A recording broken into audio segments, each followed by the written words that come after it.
사랑하는 성도 여러분, 오늘 우리는 기독교인의 결혼 생활에 대한 우리의 여정을 마무리하는 시간을 갖고자 합니다.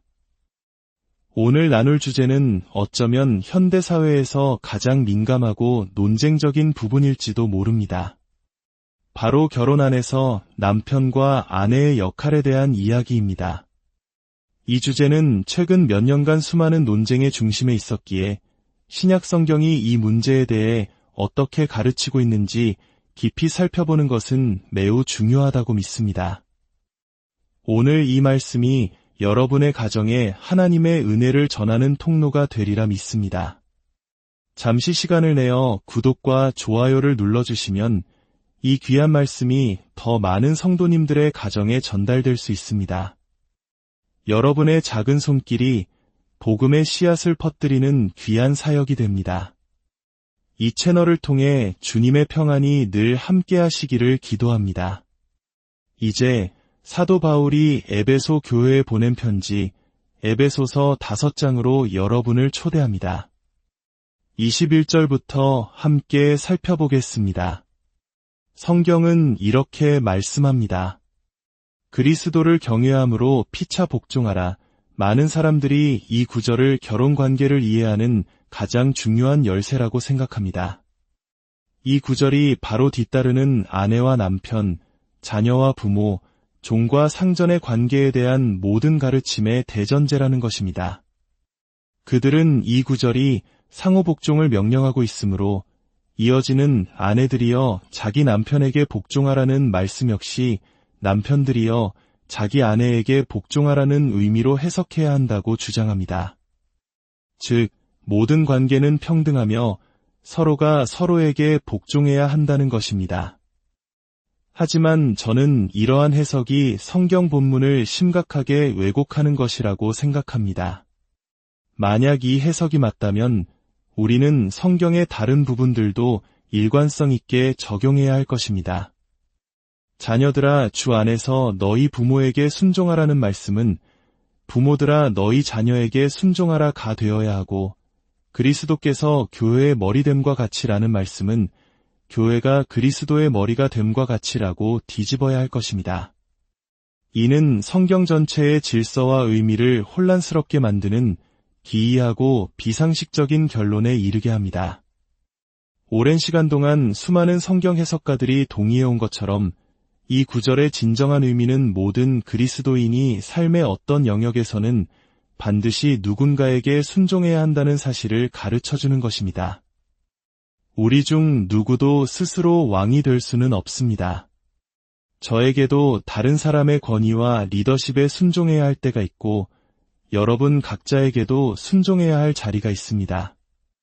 21절 말씀은 바로 이 보편적인 그리스도인의 자세, 즉 하나님께서 세우신 질서 앞에서 겸손히 자신을 낮추는 자세를 말하는 것입니다. 이 대전제 위에서 사도 바울은 구체적인 관계 속으로 들어갑니다. 그는 그리스도를 경외함으로 이 모든 것을 행하라고 말합니다. 솔직히 저는 이 본문을 둘러싼 논쟁을 볼 때마다 두려운 마음이 듭니다. 어떤 이들은 격분하여 이렇게 말합니다. 사도 바울이 뭔데 감히 아내들에게 남편에게 복종하라고 명령하는가? 그들의 분노는 하늘을 찌를 듯합니다. 잠시만 생각해 봅시다. 만약 이 가르침이 단순히 사도 바울이라는 한 인간의 남성 우월주의적 편견에서 나온 것이라면 그들의 분노는 정당합니다. 저 역시 세상의 어떤 여성도 그런 오만한 말에 분노하지 않는다면 그것이 이상하다고 생각할 것입니다. 하지만 조심해야 합니다. 만약 예수님께서 스스로 말씀하신 대로 진실한 분이시며 하늘과 땅의 모든 권세를 내게 주셨으니 라고 하신 말씀이 사실이라면 어떻게 될까요? 하나님의 권세가 예수님께 주어졌고 예수님께서 그 권세를 다시 사도들에게 위임하셨다면 우리가 지금 씨름하고 있는 이 본문은 유대의 한 랍비의 개인적인 통찰이 아니라 바로 하나님의 법이 되는 것입니다. 이것이 하나님의 말씀이라면 우리는 그리스도를 경외하는 마음으로 두려워하는 마음으로 겸손히 귀 기울여야 합니다. 자, 그렇다면 이 본문이 무엇이 그토록 논란이 되는 것일까요? 바울은 이렇게 시작합니다. 아내들이여 자기 남편에게 복종하기를 주께 하듯 하라. 많은 신실한 크리스천 여성들은 주께 하듯 하라는 두 번째 구절에는 전혀 어려움을 느끼지 않습니다. 그들은 기꺼이 그리스도의 권위와 리더십에 순종할 준비가 되어 있습니다. 그러나 바울은 여기서 한 걸음 더 나아가 아내가 남편에게 복종하는 것이 마치 주님이신 예수 그리스도께 복종하는 것과 같아야 한다고 말합니다. 이것은 남편에게 실로 엄청난 수준의 권위를 부여하는 매우 강력한 명령입니다. 비유는 계속됩니다. 이는 남편이 아내의 머리됨이 그리스도께서 교회의 머리됨과 같음이니 그리스도께서 교회의 머리가 되시는 것과 같은 방식으로 남편은 아내의 머리가 된다는 것입니다. 저는 이 구절의 무게에서 벗어나기 위해 온갖 교묘한 해석을 시도하는 주석가들을 많이 보아왔습니다. 하지만 신약 성경과 당시 헬라어 문화에서 머리라는 단어의 명백한 의미는 으뜸되는 위치, 지도자의 자리를 의미합니다. 이 본문이 말하고자 하는 바는 가정 안에서 남편이 그 가정의 머리가 되어야 한다는 것입니다. 이것은 남편에게 폭군이 될 면허를 주는 것이 결코 아닙니다. 아내를 비하하거나 노예처럼 대하라는 허락도 아닙니다. 다만 가정의 최종적인 권위와 리더십에 대한 책임이 남편에게 주어졌다는 뜻입니다. 만약 이 해석이 옳다면 아내가 이 질서에 저항하는 것은 곧 하나님께 저항하는 것이 됩니다. 이 지시를 내리신 분은 바로 하나님이시기 때문입니다. 그래서 저는 어떤 여성이 이 말씀에 대해 격렬하게 항의하는 것을 들을 때 두려움을 느낍니다. 그 항의가 저를 향한 것이라면 괜찮습니다. 다른 인간을 향한 것이라도 괜찮습니다. 그러나 그 항의의 화살이 하나님을 향하고 있다면 그것은 정말로 심각한 문제입니다. 여기서 즉시 또 다른 질문이 생겨납니다. 그렇다면 아내는 언제나 어떤 상황에서든 남편에게 복종해야만 하는가? 저는 복음주의 기독교계에 퍼져 있는 어떤 가르침들을 본 적이 있습니다. 그들은 이 명령 체계가 너무나 철저해서 남편이 아내에게 무엇을 하라고 명령하든 심지어 매춘을 하라고 해도 아내는 경건한 순종의 자세로 따라야 한다고 가르칩니다. 남편이 주일 아침에 교회에 가지 말라고 하면 교회에 가는 것을 삼가야 한다고 말합니다. 성도 여러분, 그것은 성경이 우리에게 가르치는 하나님에 대한 순종의 원리와 정면으로 배치되는 가르침입니다. 그렇습니다. 성경에는 위임된 권위의 체계가 있습니다. 하나님은 최고의 주권자이십니다. 그분은 아들 그리스도에게 권위를 위임하시고 그리스도는 사도들에게 위임하십니다. 이 세상의 모든 권세는 궁극적으로 하나님으로부터 나옵니다. 우리는 왕에게 복종하고 통치자들을 존중하며 시민 정부에 순종하도록 부름받았습니다. 하지만 성경의 다른 부분들은 분명히 말합니다. 우리는 우리 위의 권세자들에게 오직 두 가지 조건 하에서만 순종해야 합니다. 그 권위가 우리에게 옳은 일을 하라고 명령하거나 그른 일을 하는 것을 금할 때입니다. 다시 말해보겠습니다. 어떤 사람이든 아내이든 그 권위가 하나님께서 금하신 일을 하라고 명령하거나 하나님께서 명령하신 일을 하지 못하게 막을 때에는 그 권위에 불복종할 수 있습니다. 이 두 가지 경우, 즉 하나님의 권위와 인간의 권위가 충돌할 때 우리는 인간의 권위에 불복종할 수 있을 뿐만 아니라 반드시 불복종해야만 합니다. 신약 성경에서 그리스도께서 사도들에게 복음을 전파하라고 명령하신 장면을 기억하십니까? 그들이 복음을 전하기 시작하자 당국자들이 와서 복음 전하는 것을 멈추라고 명령합니다. 그때 그들이 무엇이라고 대답합니까? 사람보다 하나님께 순종하는 것이 마땅하니라. 대답은 명백합니다. 하나님의 명령과 사람의 명령이 충돌할 때 우리는 반드시 하나님께 순종해야 합니다. 따라서 만약 남편이 아내에게 매춘을 하라고 명령한다면 아내는 그에게 불복종할 수 있을 뿐만 아니라 반드시 불복종해야 합니다. 만약 남편이 아내에게 교회에 가는 것을 막는다면 하나님께서는 모든 신자가 성도들의 모임을 소홀히 하지 말라고 요구하시므로 아내는 남편에게 불복종하고 교회에 가야 합니다. 하지만 만약 남편이 아내에게 수요일 저녁 예배에 가지 말라고 한다면 어떻게 될까요? 아내는 불편하고 화가 나고 실망할 수 있습니다. 그러나 하나님께서는 그녀에게 수요일 저녁에 교회에 가라고 명령하지는 않으셨습니다. 그것은 성도들의 주일 공식 집회가 아닙니다. 그 지점에서 그녀는 순종적인 아내가 되기 위해 최선을 다해야 합니다. 무시당하는 발판이 되라는 것이 아닙니다. 그녀는 남편의 리더십에 기꺼이 순종하려는 마음을 통해 하나님과 그리스도에 대한 자신의 헌신을 보여주어야 합니다.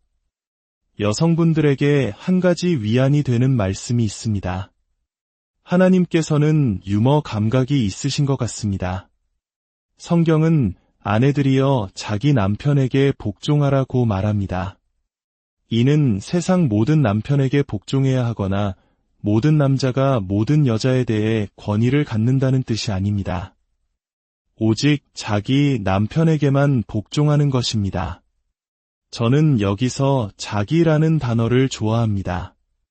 헬라어 원어는 이디온인데 이 단어는 한 사람의 개인적이고 독특한 특성을 나타내는 특이체질이라는 단어의 어원이 됩니다. 흥미롭게도 이 단어에서 바보나 멍청이를 뜻하는 영어 단어 이디어트이 파생되었습니다. 물론 성경이 남편들을 바보라고 말하는 것은 아니지만 이 구절을 조금 자유롭게 번역하면 이렇게 들릴 수도 있습니다. 하나님께서 마치 이렇게 말씀하시는 것 같습니다. 아내들이여, 너희의 그 바보 같은 남편들에게 복종하라. 내가 그들이 때로 어리석고 부족하다는 것을 안다. 하지만 나를 위해 그럼에도 불구하고 그들에게 순종하기를 바란다. 우리 문화 속에서 우리는 끊임없이 50대 50의 결혼이라는 신화를 듣습니다. 저는 그보다 더 나쁜 것은 없다고 생각합니다. 최종 권위가 없는 50대 50의 상황에서 타락한 인간은 끊임없는 권력 투쟁에 갇히게 됩니다.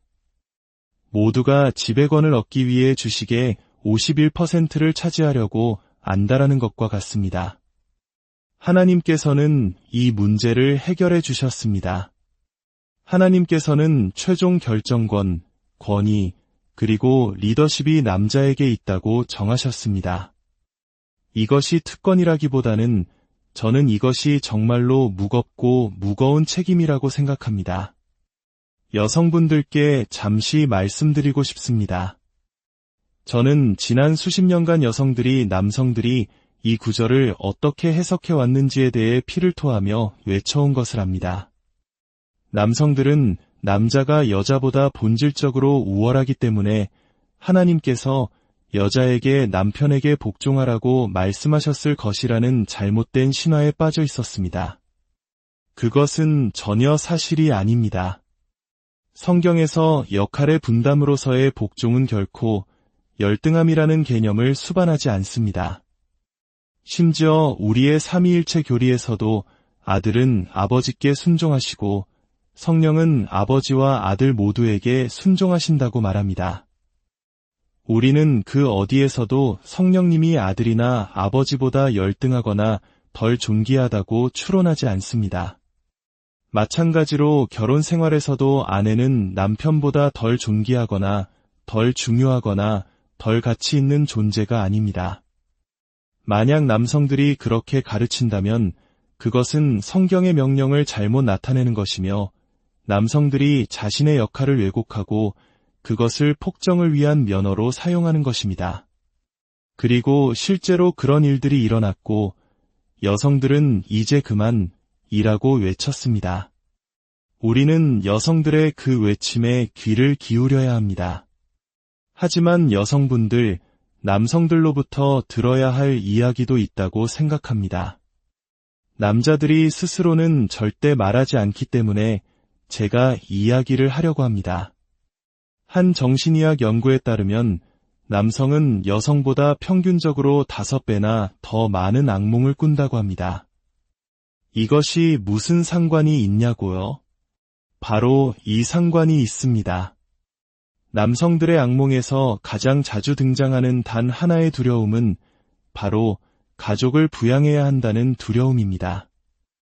특히 우리 한국의 남성들은 가장이라는 이름으로 평생 무거운 짐을 지고 살아갑니다. 자녀의 교육, 집안의 경제를 책임져야 한다는 압박감은 때로 악몽처럼 그들을 짓누릅니다. 남자들은 함께 모여 스포츠나 사업, 심지어 여자에 대해서는 자유롭게 이야기하지만 나는 두려워. 내가 이 책임을 감당할 수 있을지 모르겠어 라고 솔직하게 털어놓지 못합니다. 어릴 때부터 그렇게 배우지 못했기 때문입니다. 그들은 목사님과 회중 앞에서 나는 이 여자를 나의 아내로 맞이하여 라고 서약하는 순간 아내와 장차 태어날 자녀들의 안녕에 대한 궁극적인 책임을 지게 된다는 것을 느낍니다. 에덴 동산 시절부터 인류의 역사 내내 그래왔습니다. 여자는 돕는 배필로 창조되었습니다. 하녀가 아닙니다. 그녀는 낙원의 여왕으로 창조되었습니다. 아담이 왕이라면 하와는 노예 소녀가 아니라 여왕이며 파트너이며 동역자입니다. 하지만 궁극적으로 동산을 돌봐야 하는 근본적인 책임은 아담에게 주어졌습니다. 남편에게 주어진 리더십의 역할은 바로 이 무거운 책임감과 연결되어 있습니다. 제가 남편으로서 가장 걱정하는 것 중 하나는 돈 문제입니다. 새 차를 살 돈이 있을까 하는 걱정이 아닙니다. 만약 내가 죽었을 때 아내가 괜찮을까? 내 아이들을 교육시키고 먹일 충분한 돈이 있을까? 하는 걱정입니다. 문화가 그리고 성경이 제게 부여한 책임의 무게를 느끼기 때문입니다. 남편의 머리됨을 인정하는 것이 여성들에게는 어려울 수 있습니다. 그럼 나는 머리가 없다는 뜻인가? 나는 아무것도 아니란 말인가? 라고 생각할 수 있습니다. 결코 그렇지 않습니다. 지혜로운 남편은 아내의 판단, 통찰력, 그리고 인격을 존중해야 합니다. 대부분의 결정은 공동으로 이루어질 것입니다. 그러나 합의에 이르지 못하는 교착 상태에 빠졌을 때 최종 결정을 내려야 하는 책임은 남편에게 있습니다. 하나님께서 그렇게 창조의 질서를 정하셨기 때문입니다. 성경은 계속해서 말합니다. 그러므로 교회가 그리스도에게 하듯 아내들도 범사에 자기 남편에게 복종할지니라. 이제 어쩌면 이 말씀에서 가장 어려운 부분으로 넘어가 보겠습니다. 하나님께서 남자에게 하시는 말씀을 들어보십시오. 남편들아 아내 사랑하기를 여기서 멈췄다면 그렇게 나쁘지 않았을 것입니다. 하지만 하나님은 계속해서 말씀하십니다. 그리스도께서 교회를 사랑하시고 그 교회를 위하여 자신을 주심같이 하라. 저는 이제껏 자신의 남편이 예수님과 같다면 그 남편의 권위에 복종하기 어려울 것이라고 말하는 여성을 단 한 번도 만나본 적이 없습니다. 그녀는 예수님에 의해 착취당할 것을 두려워할 필요가 없을 것입니다. 폭정의 희생자가 되지 않을 것입니다. 학대받는 아내가 되지 않을 것입니다. 하나님께서 저와 여러분, 남편된 자들에게 요구하시는 것은 바로 예수님께서 교회를 사랑하신 것처럼 아내를 사랑하라는 것입니다. 예수님께서 교회를 얼마나 사랑하십니까? 그분은 우주를 다스리는 권세를 가지셨지만 그분의 신부인 교회가 드리는 모든 기도를 하나도 빠짐없이 들으시고 응답하십니다. 그분은 신부의 말에 귀를 기울이시고 신부를 돌보시며 마침내 신부를 위해 자신의 생명을 내어주셨습니다. 어떤 지도자를 따를 때 우리는 그가 우리를 위험한 곳으로 이끌지 않을까, 우리를 배신하지 않을까 두려워합니다. 하지만 당신을 위해 기꺼이 죽을 준비가 되어 있다는 것을 미리 아는 사람을 따르는 것이 얼마나 자유로운 일인지 상상해 보십시오. 그것이 바로 남편인 제가 아내에게 져야 할 책임입니다. 따뜻한 감정만을 느끼는 것이 아니라 아내가 내 남편은 나를 위해 자신의 삶을 희생할 준비가 되어 있구나라고 이해할 수 있는 방식으로 살아야 하는 것입니다. 이것이 어떻게 상호적으로 작용하는지 보이십니까? 아내가 매사에 나를 대적하고 싸우려 든다면 그런 아내를 위해 내 목숨을 바치겠다고 결심하기는 어렵습니다. 반면에 아내의 입장에서도 자신이 신뢰하지 못하는 남자에게 자신을 복종시키기는 매우 어렵습니다. 만약 우리 남편들이 아내에게 무엇을 하라고 말하는 구절은 잠시 잊고 성경이 나에게 무엇을 하라고 명령하는지에만 집중한다면 우리의 결혼 생활은 어떻게 될까요? 만약 제가 그리스도께서 교회를 사랑하신 것처럼 제 아내를 사랑하기 시작한다면 저는 아내의 순종 문제로 고민할 필요가 없을 것이라고 생각합니다. 반대로 아내가 남편을 돕는 배필이 되는데 헌신한다면 그녀는 남편의 희생적인 사랑으로 보답받게 될 것이며 결코 폭정 아래 있다고 느끼지 않을 것이라고 저는 진심으로 믿습니다. 몇 년 전 토탈 우먼이라는 책이 기독교계를 놀라게 했습니다. 그 책에는 이런 말이 있었습니다. 아내들이여, 비밀을 알려드리죠. 당신의 남편은 당신의 조언을 원하지 않습니다. 그들은 당신의 인정과 존경을 원합니다. 저는 한 여성이 이 글을 읽고 분노하는 것을 상상할 수 있습니다. 이것 봐. 그는 내 조언을 가치 있게 여기지 않아. 그저 자존심을 세워주기만 바랄 뿐이야 라고 생각할 수 있습니다. 하지만 여러분, 그것이 사실입니다. 남편은 아내의 인정을 갈망합니다. 세상에서 가장 연약한 것이 인간의 자아이며 남자의 자아는 특히 더 연약합니다. 수천 명의 사람이 저를 칭찬해도 제 아내가 별로였어 라고 말하면 저는 무너집니다. 저는 아내가 저를 존경하기를 원하고 아내는 제가 그녀를 사랑하고 소중히 여기고 존귀하게 대하기를 원합니다. 사도 바울은 남편이 아내의 제사장이 되어야 한다고 말합니다. 그리스도께서 교회를 사랑하시고 그 교회를 위하여 자신을 주심같이 하라. 이는 곧 물로 씻어 말씀으로 깨끗하게 하사 거룩하게 하시고 이는 남편이 아내를 뜯어고치고 변화시키라는 뜻이 아닙니다. 남편은 아내의 온전함을 지켜주고 우리의 삶이 끝나는 날 그리스도께 그녀를 바치며 이렇게 말해야 한다는 뜻입니다. 주님, 주께서 제게 주셨던 신부입니다. 부디 그녀에게서 어떤 상처도 발견되지 않기를 바랍니다. 저의 폭정으로 인해 상처 입은 모습이 아니기를 바랍니다. 결혼은 권위를 위한 싸움이나 경쟁이 아닙니다. 하나님께서 태초에 계획하신 그곳, 둘이 한 몸을 이루는 신비로운 연합의 장입니다. 바울은 말합니다. 남자들이 자기 아내를 사랑하기를 자기 자신과 같이 할지니 누구든지 언제나 자기 육체를 미워하지 않고 오직 양육하여 보호하기를 남편된 저의 임무는 아내를 양육하고 보호하는 것입니다. 그 안에서 그리스도께서 영광을 받으시고 우리의 결혼은 온전하게 됩니다. 오늘 이 말씀을 통해 여러분의 가정이 그리스도의 사랑으로 더욱 굳건히 서게 되기를 소망합니다. 남편은 아내를 위해 자신을 내어주는 사랑을 실천하고 아내는 남편을 존경하며 따르는 지혜를 구하기를 기도합니다. 그리하여 여러분의 가정이 세상 속에서 빛나는 작은 교회